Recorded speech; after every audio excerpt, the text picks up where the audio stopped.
Hello friends. ఈరోజు ఆహ్, మనం నెక్స్ట్ చాప్టర్ చదువుకుంటున్నాము. దాంట్లో ఈ చాప్టర్ తాలూకా నేమ్ ఏంటంటే 'చైతన్యం దుఃఖరాహిత్యానికి మార్గం' అన్నది ఈ టాపిక్ అన్నమాట. సో, దీంట్లో మనం మళ్ళీ క్వెషన్ అండ్ ఆన్సర్స్ అవన్నీ కూడా ఉన్నాయి. సో, దానికి ముందు ఇక్కడ ఒక చిన్న నోట్ ఉంది. Let's read thought. మీరు నిప్పులో చెయ్యి పెట్టకపోవడానికి కారణం భయం కాదు. మీకు కాలుతుందన్న విషయం తెలుసు కనుక. అపాయాన్ని తొలగించుకోవడానికి మీకు భయం అవసరం లేదు. కొద్దిపాటి జ్ఞానం, సామాన్య వివేకం ఉంటే చాలు. ఇటువంటి వాస్తవ విషయాలలో గతంలో నేర్చుకున్న పాఠాలను ఉపయోగించుకోవడమే. ఓకే. అంటే మనం ఎప్పుడైతే ఒక విషయం కోసం దాని కోసం అవగాహన ఉంటాదో, దాని దగ్గరికి మనం వెళ్ళాలి అనుకోము. అక్కడ మినిమమ్ కామన్ సెన్స్ అనే దాన్ని ఉపయోగిస్తామనమాట. అదే ఆ పర్టిక్యులర్ దీంట్లోనే మనకి అవగాహన లేదు అనేసంటే, మనం జ్ఞానం అనేది దానికి తీసుకుంటే, దాన్ని బట్టి మనం ముందుకెళ్ళటానికి, దాన్ని ఏ విధంగా ఎక్స్‌పీరియన్స్ చేయాలి అనేది తెలుసుకోవడానికి అంటే, ప్రతి విషయము మనం ఎక్స్‌పీరియన్స్ చేసే తెలుసుకోవాల్సిన అవసరం లేదు. కొన్ని విని కూడా తెలుసుకుంటాం. దీన్నే ప్రత్యక్ష జ్ఞానం, పరోక్ష జ్ఞానం అంటారు గదా! అంటే ప్రత్యక్ష జ్ఞానం అంటే కొన్ని చూసి, ఎక్స్‌పీరియన్స్ చేసి నేర్చుకుంటాం. పరోక్ష జ్ఞానం అంటే ఏంటి అంటే, మనం విని నేర్చుకుంటాం. అంటే మనం చాలా ఎక్స్‌పీరియన్సెస్ అవన్నీ వింటూ ఉంటాం గదా! దాన్ని బేస్ చేసుకొని కూడా మనం ఆహ్, ఈ విషయాల్ని తెలుసుకుంటాం. అంటే ఫర్ ఎగ్జాంపుల్ ఇక్కడ చెయ్యి కాలుతది అంటే అగ్గిలో పెడితే చెయ్యి కాలుతది అన్న విషయం అనేది మనం ఎక్కడో విన్నామో, ఎక్కడో చూసామో 2 విధాలుగా ఎక్స్‌పీరియన్స్ చేసాం కాబట్టి, అక్కడ చేయి పెట్టకుండా ఉండి జాగ్రత్తగా ఉండాలి అనేసి అనుకుంటాం. మనకు ఆ విషయం తెలుసు కాబట్టి. లేదా మనం దాంట్లో చేయి పెట్టి చూడాలనేసి అనుకోం కదా! అప్పుడే నేను ప్రాపర్‌గా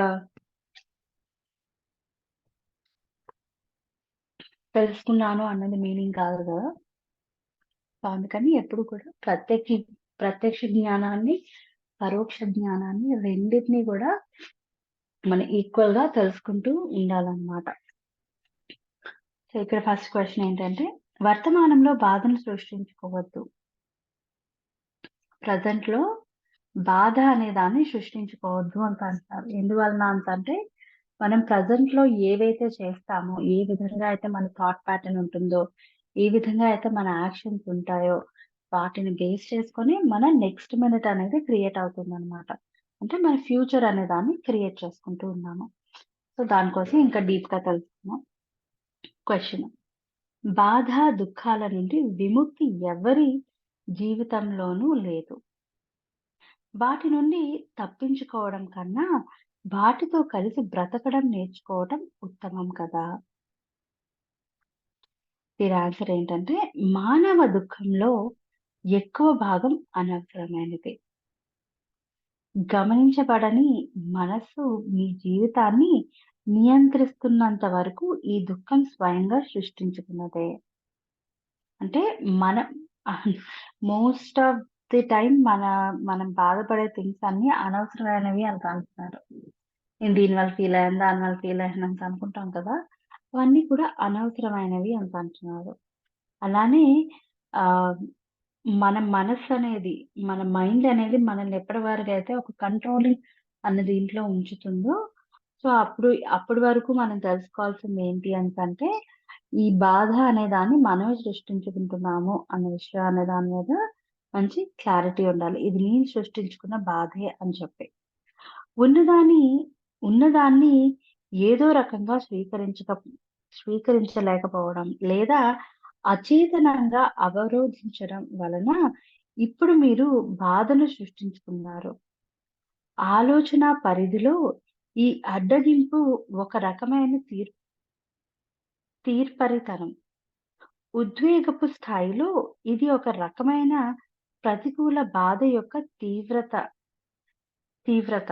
ప్రస్తుత క్షణాన్ని అవరోధించే పరిణామంపై ఆధారపడి ఉంటుంది. ఎంత బలంగా మీరు మీ మనసుతో గుర్తుంచుకుంటున్నారో, తిరిగి అతిగా దుఃఖిస్తారు. అంటే మనం ఎంత స్ట్రాంగ్‌గా దాన్ని గుర్తుపెట్టుకుంటామో కొన్ని విషయాలు, అలాగే మనల్ని మనం బాధించుకోవడం కూడా అంతే స్ట్రాంగ్‌గా అవుతామనమాట.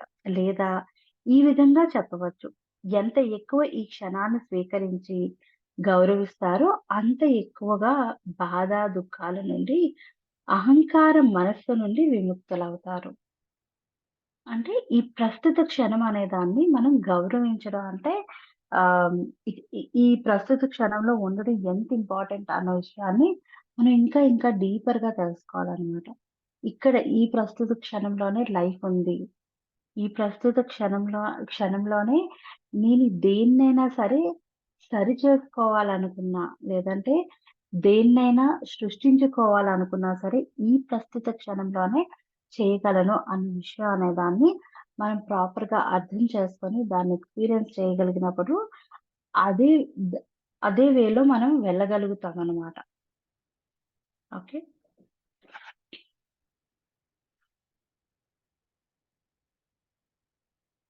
ఎప్పుడైతే మనం వాటి నుండి వ ఈ పర్టిక్యులర్ పాయింట్ అనేది ప్రాపర్‌గా తెలుసుకుంటామో, అప్పుడు మనం ఈ అహంకార మనస్సు నుండి విముక్తులవుతాం. అంటే నాకే అన్నీ తెలుసు. నేనే సుపీరియర్‌గా నిన్ను ఈ ఈ అంటే ఇలా గైడ్ చేస్తాను, అలా గైడ్ చేస్తాను అన్న కైండ్ ఆఫ్ థింగ్స్ ఏవైతే ఉన్నాయో మన మైండ్ పరంగా మనం ఏవైతే అనుకుంటూ ఉంటామో ఆహ్, ఇదే బెస్ట్ అలా అని వాటన్నిటి నుంచి కూడా మనం బయటికి రాగలుగుతామనమాట. మనకెప్పుడో ఒకరు చెప్తూ ఉంటారు గదా! You create your own reality అని చెప్పి. పత్రి సార్ కూడా ఎప్పుడు మెన్షన్ చేస్తూ ఉంటారు. You create your own reality. You create your own reality అంటే ఏంటి? మన భవిష్యత్తుని మనమే సృష్టించుకోగలుగుతామనమాట. సృష్టించుకుంటాం కూడా. అదెలాగా? ఈ వర్తమానం అన్న దాంట్లోని మనల్ని మనం ప్రాపర్‌గా అర్థం చేసుకుంటూ, మనకి ఏం కావాలి అనే దాని మీద క్లారిటీ తెచ్చుకుంటూ, మనం ఈ ఆ రియాలిటీ అనే దాన్ని మనం భవిష్యత్ అన్న దాంట్లోని క్రియేట్ చేసుకుంటూ ఉన్నాము. అందుకనే ఎప్పుడు కూడా వర్తమానం అనేది చాలా చాలా ఇంపార్టెంట్. ఆ ప్రెజెంట్ మూమెంట్ అనేది చాలా ఇంపార్టెంట్ దాన్ పాస్ట్. ఎప్పుడైతే మనం ప్రెజెంట్ అనే దాన్ని మనం ప్రాపర్‌గా యుటిలైజ్ చేసుకుంటామో, మన ఫ్యూచర్ అనేది కూడా అంతే బాగా, అంతే బ్యూటిఫుల్‌గా ఉండగలుగుతదనమాట. మామూలుగా మనసు ఎప్పుడు ఈ క్షణాన్ని తిరస్కరించడమో, లేక అవరోధించడమో ఎందుకు చేస్తుంది? ఎందుకంటే కాలం లేకుండా, అంటే భూత భవిష్యత్తులు లేకుండా అది పని చేయలేదు. ఓకే. అంటే మన మైండ్ అనే దానికేంటంటే టైమ్ అనేది ఉందన్నమాట. ఓకే. టైమ్ అంటే ఇది పాస్ట్, ఇది ఫ్యూచర్ అన్న దాన్ని డిఫైన్ చేసుకొని వాటిలోనే ఎక్కువగా బతుకుతదన్నమాట. అది ప్రెజెంట్ మూమెంట్ ఉంది అన్న విషయం మీద ఎక్కువగా కాన్సంట్రేషన్ అనేది చేయదన్నమాట. అదుపులో ఉండలేదు. కనుక కాలరాహితమైన ఈ క్షణాన్ని భయంకరమైనదిగా అది భావిస్తుంది. వాస్తవానికి మనస్సు కాలాలు విడదీయలేనివి. అంటే మన మన మైండ్ ఈ ఈ టైమ్ అనే దాన్ని 2 కూడా చాలా క్లోజ్ రిలేషన్ అనేది ఉందన్నమాట. ఈ భూమిపై వృక్ష జంతువులే తప్ప మానవ జాతి లేనట్లు ఊహించండి. ఇంకా భూత భవిష్యత్తులు ఇక్కడ ఉంటాయా? కాలం గురించి ఏదైనా అర్థవంతమైన విధంగా మాట్లాడుకోగలమా? ఇప్పుడు టైం ఎంతయింది? లేదా ఇవాళ తేదీ ఏమిటి? అనే ప్రశ్నలు అడగడానికి ఎవరైనా ఉన్నట్లయితే అది అర్ధరాహితంగా ఉండేది. ఇటువంటి ప్రశ్నకు ఒక చెట్టు కానీ, పక్షి కానీ ఆశ్చర్యపోయేది. టైం ఎంతయిందా? ఇప్పుడు ఈ క్షణం ఇంకేముంటుంది అని అవి బదులిచ్చేవి. నిజమే. ఈ ప్రపంచంలో మన మనుగడకు కావ కాలం, మనస్సు 2 ఉండాలి. కానీ ఒకానొక సమయంలో అవి మన జీవితాన్ని చేజిక్కించుకుంటాయి. అంటే ఈ యానిమల్ కింగ్‌డమ్ అన్న దాంట్లోని ఈ ఈ టైం అనేది అంత అవసరం లేదు. కానీ మనకి అంటే ఈ హ్యూమన్ కింగ్‌డమ్ అనే దానికి హ్మ్. ఈ టైం అనేది, ఈ మనస్సనేది అవసరం అన్నమాట. 2 ఉండాలి. ఆ 2 ఏ విధంగా ఉండాలి? మనం వాటిని కంట్రోల్ చేసే విధంగా ఉండాలి తప్ప, అవి మనల్ని కంట్రోల్ చేసే విధంగా ఉండకూడదు. ఓకే. హ్మ్. ఎప్పుడైతే మనం వాటి కంట్రోల్‌లోకి వెళ్తామో, అప్పుడు మనకు తెలియకుండా ఈ బాధ, దుఃఖం అవన్నీ గూడా వస్తాయన్నమాట. మనసు తాను అదుపులో ఉండటానికి నిత్యం ప్రస్తుత క్షణాన్ని భూత భవిష్యత్తులతో కప్పివేయే ప్రయత్నం చేస్తుంది. ఈ మైండ్ అనేది ఎప్పుడు ఏం చేస్తుంది? ఎయిదర్ మనం పాస్ట్‌లో గాని, ఫ్యూచర్‌లో గాని ఎప్పుడు ఉంచడానికి ట్రై చేస్తూ ఉంటుందన్నమాట. ఈ విధంగా ప్రస్తుత క్షణంతో విడదీయలేని బంధంలో ఉన్న అనంతమైన సృజనాత్మక సామర్థ్యం గల ఉనికి కాలం చేత పోతుంది. అంటే మన కాన్షియస్‌నెస్ అనేది ఏదైతే ఉందో ఈ టైం ఈ టైం డిఫైన్ చేసుకున్న ఈ పాస్ట్, ఫ్యూచర్ అన్న దాంట్లోనే ఉంటూ ఆ ప్రెజెంట్ మూమెంట్ అనే దాన్ని మనం ఫుల్‌గా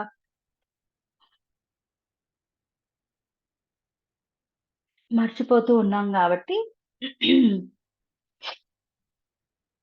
ఆ విధంగా మర్చిపోతూ ఉన్నాం గాబట్టి, మనం ఈ మైండ్ అన్నది బాగా ఆక్యుపై చేసి ఉంచుతుందనమాట.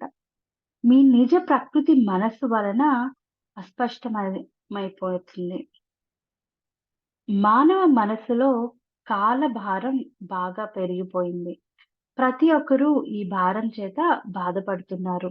దీనికి తోడు అమూల్యమైన ఈ క్షణాన్ని పట్టించుకోకుండా తిరస్కరిస్తూ, దాన్ని కేవలం మనస్సులో ఊహించబడిన వాస్తవం కాని భవిష్యత్తు క్షణం కోసమే ఉపయోగిస్తూ, వాళ్ళు దుఃఖాన్ని పెంచుకుంటున్నారు. అంటే ఎప్పుడు ఏంటంటే, మనం ఇక్కడ బుక్ చదువుతున్నాను ఇక్కడ నేను.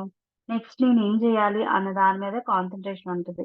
ఈ బుక్ చదవడం అనే దాంట్లోని కొన్నిసార్లు మైండేమో అటు ఇటు డీవియేట్ అయిపోయి ఈ బుక్ చదవాలి. ఇక్కడ ఏం పాయింట్ ఉంది అన్న దాన్ని మన కాన్సంట్రేషన్ లేకుండా ఓకే. ఈ క్లాస్ అయిపోయిన తర్వాత నేను నెక్స్ట్ ఏం చేస్తాను? దాని మీద మన కాన్సంట్రేషన్ ఎక్కువుంటుంది. అదయిపోయిన తర్వాత మళ్ళీ ఏం చేస్తాను? అక్కడ నేను టైం ఎంత పెట్టాలి? అక్కడ నేను అక్కడి అంటే అక్కడ చేయాల్సిన పనిలో నాకు టైం ఎంతవుతుంది? ఒకవేళ బఫర్ టైమ్ ఉంటదా? లేదా? అవన్నీ కూడా ఎక్కువ థింక్ చేసి ఇక్కడ ఈ ప్రెజెంట్ మొమెంట్‌లో ఈ చదివే బుక్ అనేది ఏదైతే ఉందో దీన్ని నేను ఎంజాయ్ చేయకుండా ఉంటాననమాట. సో, అంటే ఏంటంటే నా కళ్ళు చదువుతున్నాయి. ఆహ్, హ్మ్. ఎక్కడో ఏదో ఒక పాయింట్ లోపలికెళ్తుంది. కానీ నేను పెట్టే ఈ హాఫ్ అన్ అవర్ టైమో, 40 మినిట్స్ టైమో వాటెవర్ ఇట్ ఈస్ నేను మేబీ ఒక 5 నిమిషాలు ఇక్కడుండి ఈ ఈ దీంట్లో ఉన్న పాయింట్ అనేదాన్ని తీసుకుంటున్నానేమో. మిగిలిన టైమంతా నేనెక్కడో అలాగా ఆ మైండ్ ఎక్కడెక్కడో తిప్పుతూ ఉంది. భవిష్యత్తులోనో, పాస్ట్‌లోనో ఎక్కడెక్కడో తిప్పుతూ ఉంది. నేనలా తిరుగుతూనే ఉన్నాననమాట.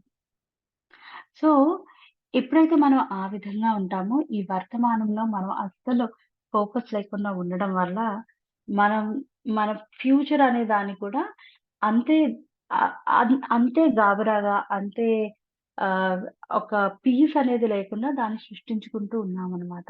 సో, ఆ విధంగా మనం ఉండకుండా ఉండాలి అంటే, ఈ ప్రెజెంట్ మూమెంట్ అన్న దాని కోసం బాగా తెలుసుకొని, దాన్ని మనం ఆలోచిస్తూ, దాన్ని మనం ఇంప్లిమెంట్ చేస్తూ ఉండాలి. ఆ ప్రెజెంట్ మూమెంట్‌లో ఇప్పుడు బుక్ చదువుతున్నాను అంటే, నా ఫింగర్ ఎక్కడుంది? ఏం చేస్తుంది? అన్న దానితో సహా నా కాన్సంట్రేషన్ అక్కడుండాలనమాట. అంటే నేనంత డీప్‌గా ఆ ప్రెజెంట్ మొమెంట్‌లో ఉండి, ఆ ఫింగర్ కదులుతున్న దాన్ని కూడా నేను ఆహ్, అక్కడ అక్కడ ఆ కింద పేజ్ తగులుతున్న దానితో సహా అది ఫింగర్ అలా మూవ్ అవుతున్నప్పుడు వచ్చే శబ్దంతో సహా కూడా నేనంత అవేర్‌గా ఆ ప్రెజెంట్ మొమెంట్ అనే దాన్ని ఎంజాయ్ చేయగలగాలనమాట. So that is being so డీప్‌గా ఆ ప్రెజెంట్ మూమెంట్‌ని ఎంజాయ్ చేస్తున్నట్టు. ఆ నెక్స్ట్ మినిట్ ఏమవుతుంది? ఏంటి? నెక్స్ట్ నేను ఎంత చదువుతాను? నాకు టైం అయిపోద్దేమో, నేను ఇక్కడితో ఆపేయాలేమో, చేసేయాలేమో అవేవి గూడా మనకి అనవసరం. ఇక్కడున్నాము, ఇక్కడ బాగా ఎంజాయ్ చేస్తూ దీని కోసమే మనం ఉంటూ ఉన్నప్పుడు, ఆ నెక్స్ట్ క్రియేట్ అయ్యే వర్క్ కావచ్చు, లేదా నెక్స్ట్ అయిపోయి ఏ పని కావచ్చు, ఎక్కడికైనా వెళ్ళాల్సింది కావచ్చు, అవి కూడా చాలా చాలా బ్యూటిఫుల్‌గా తయారవుతాయన్నమాట. నేనెప్పుడూ ఆహ్, కుక్ చేస్తూ ఉన్నప్పుడు ఏవో స్పీచెస్ అవి పెట్టుకుంటూ వినేదాన్ననమాట. సర్టెన్ పాయింట్ ఇన్ టైమ్ వరకు అది ఓకే. కాదనట్లేదు.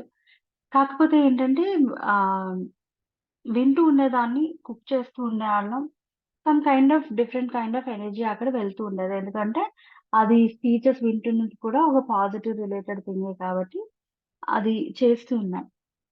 ఒక పాజిటివ్ ఎనర్జీ అనేది ఆ ఫుడ్‌లోకెళ్తుంది అనేసి అనుకున్నాం. కానీ ఎప్పుడైతే ఏమి వినకుండా జస్ట్ ఆ వెజిటబుల్ కట్ చేసిన దాన్ని కాన్సంట్రేటెడ్‌గా దాన్ని ఆ టచ్‌ని ఫీల్ అవుతూ అలా చేస్తూ ఉన్నప్పుడు దట్ ఈస్ మచ్ మోర్ ఎంజాయింగ్‌గా ఉంది.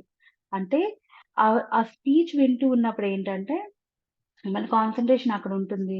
ఈ వెజిటబుల్ కటింగ్‌లో గాని, ఒక పాన్ తీసినప్పుడు గాని, ఆయిల్ వేసినప్పుడు గాని ఉంటది. Will be aware enough. కానీ ఆ టచ్ ఆహ్, ఆ టచ్ చేసినప్పుడు వచ్చే ఆ ఫీల్ గాని, ఆ ఎక్స్‌పీరియన్స్ అంతా కూడా మనం మిస్ అవుతూ ఉన్నామనమాట.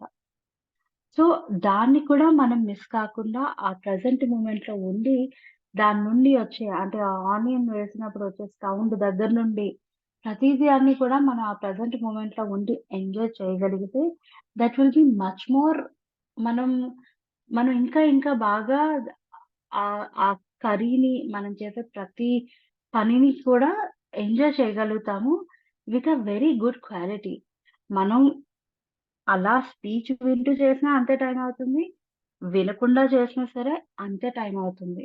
మనం ఏమనుకుంటామంటే నేను మల్టీ టాస్కింగ్ చేసినప్పుడు I will be much more ఆహ్, ప్రొడక్టివ్‌గా ఉంటాను అనేసి అనుకుంటాం. కానీ దీంట్లో ఒక చెయ్యి, దాంట్లో ఒక చెయ్యి, ఇక్కడొకటి, ఇక్కడొకటి వేయడం వల్ల సేమ్ టైమే కన్జ్యూమ్ అవుతది. అలానే ఇలా చేసినా సరే సేమ్ టైమే కన్జ్యూమ్ అవుతది. సో, ఒకసారి ట్రై చేసి చూడండి. అంటే అంత అవేర్‌గా ఉండడం అవసరమా అనేసంటే, ఇనీషియల్‌గా దాన్ని ఇంప్లిమెంట్ చేసినప్పుడు యెస్. అంత అవేర్‌నెస్ ప్రాక్టీస్ చేయడం అనేది అవసరమే. ఒకసారి మనకు అలవాటయిన తర్వాత వి నో వేర్ టు అంటే మనం ఎంత అవేర్‌గా ఉండాలి. ప్రెజెంట్ మూమెంట్ అనే దాన్ని ఏ విధంగా ఎక్స్‌పీరియన్స్ చేయాలి అన్న దాని మీద మనకి గ్రిప్ అనేది వస్తుంది కంపల్సరీగా. మనం మెడిటేషన్ స్టార్ట్ చేసిన కొత్తలో ఏమనుకుంటాం, ఇది చాలా డిఫికల్ట్. నేను చేయలేను. అసలు నా ఏజ్ ఎంతో అన్ని నిమిషాలు చేయడం కూడా నాకు చాలా కష్టం అనుకుంటాం. కానీ ఇప్పుడు మనం చూస్తే ఒకసారి మనం దానికి అలవాటు పడిన తర్వాత, దాన్ని ప్రాక్టీస్ చేయడం అనేది స్టార్ట్ చేసిన తర్వాత, ఇప్పుడు 3 అవర్స్, 4 అవర్స్, 10 అవర్స్, 24 అవర్స్ కొంతమంది 11 అవర్స్ కంటిన్యూయస్‌గా మెడిటేషన్ చేసిన వాళ్ళు కూడా ఉన్నారు. వాళ్ళెవ్వరూ కూడా దేనికి అంటే ఇనీషియల్‌గా వాళ్ళు కూడా ఆ స్టెప్ తీసుకోవడానికి ఆలోచించిన వాళ్ళే అయ్యుండొచ్చు. కానీ ఒకసారి దాన్ని ఎలా ఎక్స్‌పీరియన్స్ చేయాలి? దాన్ని ఏ విధంగా మనం ఇంప్లిమెంటేషన్‌లో పెట్టుకోవచ్చు? దాని అనుభూతి అంటే ఏంటి? అని మనం ఒకసారి ఎక్స్‌పీరియన్స్ చేసిన తర్వాత డెఫినైట్‌లీ అంత మైన్యూట్ థింగ్స్ అన్నది కూడా మనకసలు ఏమి పెద్ద ఆహ్, అంటే ప్రెషరైజింగ్‌గా అనిపిచ్చవు. అందుకే ఇప్పుడు ఈయన చెప్పే దీంట్లో కూడా పార్ట్‌గా చెప్తున్నారు. ఏమని చెప్పారు? ఫస్ట్ మనకొచ్చే థాట్స్ అంటే ఏంటి అనేది గమనించుకోమన్నారు. దాని తర్వాత ఏమని చెప్పారు? కొన్ని రోజులు ఆ గమనించడం అనేది చేసిన తర్వాత, ఒకటే ఆలోచన అనేది వస్తుంది అంటే, నీకొచ్చిన ఆలోచనని గమనించమని జెప్పారు. ఆ ఆలోచనని అలా గమనిస్తూ ఉండడం వల్ల నెక్స్ట్ వచ్చే ఆలోచన అనేది రాకుండా ఉంటుంది.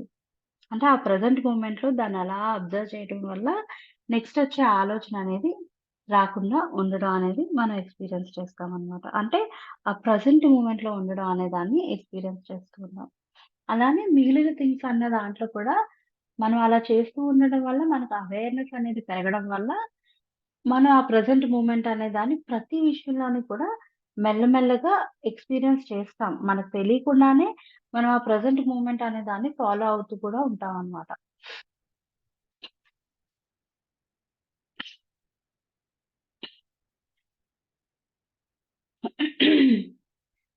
తోడు అమూల్యమైన ఈ క్షణాన్ని పట్టించుకోకుండా తిరస్కరిస్తూ దాన్ని కేవలం మనసులో ఊహింపబడిన వాస్తవం కానీ, భవిష్యత్తు క్షణం కోసమే ఉపయోగిస్తూ వాళ్ళు దుఃఖాన్ని పెంచుకుంటున్నారు.